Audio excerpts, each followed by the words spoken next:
ក្មួយទាំងអស់បាទសំខាន់ណាស់មិនថាយើងនៅកន្លែងណាទេសំខាន់គឺយើងត្រូវតែរកវិធីសាស្ត្រដោះខាត់ខ្លួនឯងឲ្យទៅជាមនុស្សម្នាដែលអាចណា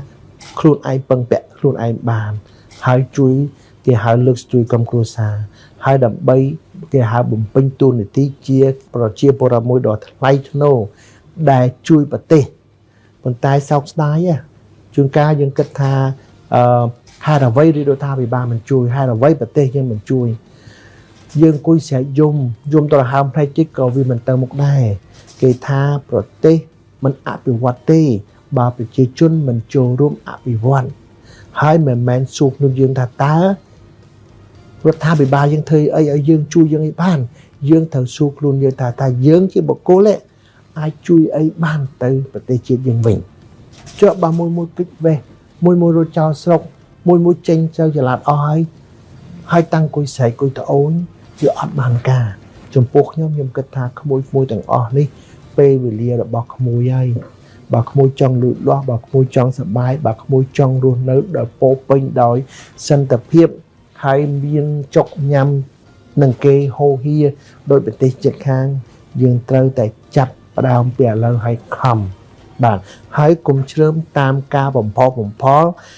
ចលនារបស់អ្នកឃោសនានាំឲ្យផ្លូវកាត់ឈប់រៀនហើយទៅហក់ដូចរូស៊ីដែលមិនទាន់យល់អំពីការគ្រប់គ្រង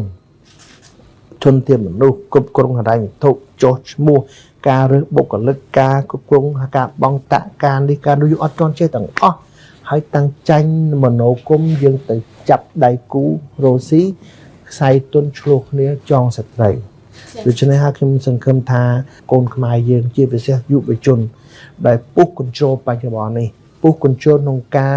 វង្វេងនៅក្នុងគេហៅថាខ្យល់ព្យុះក្នុងការវិវត្តណាបាទខ្យល់ព្យុះក្នុងការវិវត្តហ្នឹងដើម្បីឈានទៅមកប្រទេសមួយទៅជាប្រទេសអភិវឌ្ឍដ៏ខ្លាំងដែលយើងទាំងអស់នេះកូនខ្មែរនឹងរងចាំនឹងទទួលបាននៅភាពវិជ្ជមានអភិវឌ្ឍហ្នឹងប៉ុន្តែឥឡូវនេះ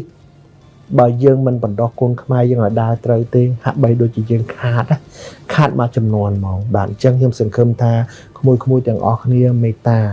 ពិចារណាមើលមុខខ្លួនឯងក្នុងកញ្ចក់ឲ្យពិចារណាថាតើយើងជាកូនខ្មែរមួយនឹងគេណាតើយើងអាចធ្វើអីខ្លះដើម្បីជួយអភិវឌ្ឍខ្លួនឯងគ្រួសារយើងសង្គមយើងណាហើយប្រទេសជាតិយើងអញ្ចឹងគ្មានអីក្រៅពីការបង្រឹងខ្លួនឯងឲ្យបានជោគជ័យបង្រឹងខ្លួនឯងបានខ្លាំងទេក្មួយហើយបើក្មួយបងប្អូនធ្វើបាន